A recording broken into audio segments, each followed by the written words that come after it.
Karimnagar graduate MLC ఎన్నికల ఫలితాల మీద అయితే ఎట్టకేలకు ఉత్కంఠ అయితే వీడింది. బీజేపీకి చెందినటువంటి సి అంజిరెడ్డి అయితే కాంగ్రెస్ అభ్యర్థిపై గెలుపొందడం జరిగింది. రెండో ప్రాధాన్యత ఓట్ల లెక్కింపుతో అంజిరెడ్డి విజయం ఖరారైంది. అంజిరెడ్డికి 78,635 ఓట్లు రాగా కాంగ్రెస్ అభ్యర్థి నరేందర్ రెడ్డికి 73,644 ఓట్లు వచ్చాయి. బీఎస్పీ అభ్యర్థి ప్రసన్న హరికృష్ణకు 63,404 ఓట్లు వచ్చాయి.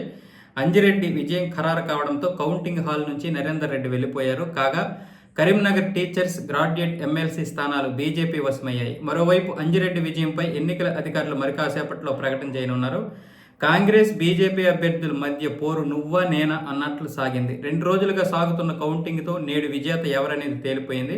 కరీంనగర్, మెదక్, నిజామాబాద్, ఆదిలాబాద్ ఉపాధ్యాయ ఎమ్మెల్సీ స్థానాన్ని కైవసం చేసుకున్న బీజేపీ ఇదే జిల్లాలకు చెందిన పట్టభద్రుల ఎమ్మెల్సీ స్థానాన్ని సొంతం చేసుకుంది. అయితే ఓట్ల లెక్కింపు 2 రోజులుగా ఎంతో ఉత్కంఠను రేకెత్తించింది. మొదటి ప్రాధాన్యత ఓట్ల లెక్కింపుతో ఫలితం తేలకపోవడంతో రెండో రౌండ్ ప్రాధాన్యత ఓట్లు లెక్కించారు.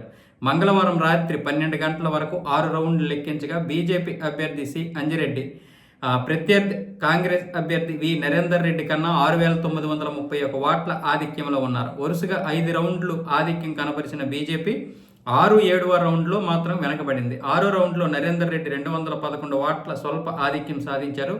7వ రౌండ్లో నరేందర్ రెడ్డికి 600 పైచీలకు ఓట్ల ఆధిక్యం లభించింది.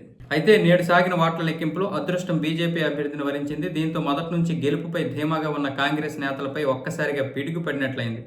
కరీంనగర్ జిల్లా కేంద్రంలోని అంబేద్కర్ స్టేడియం వద్ద బీజేపీ శ్రేణులు అయితే సంబరాలు చేసుకుంటున్నారు.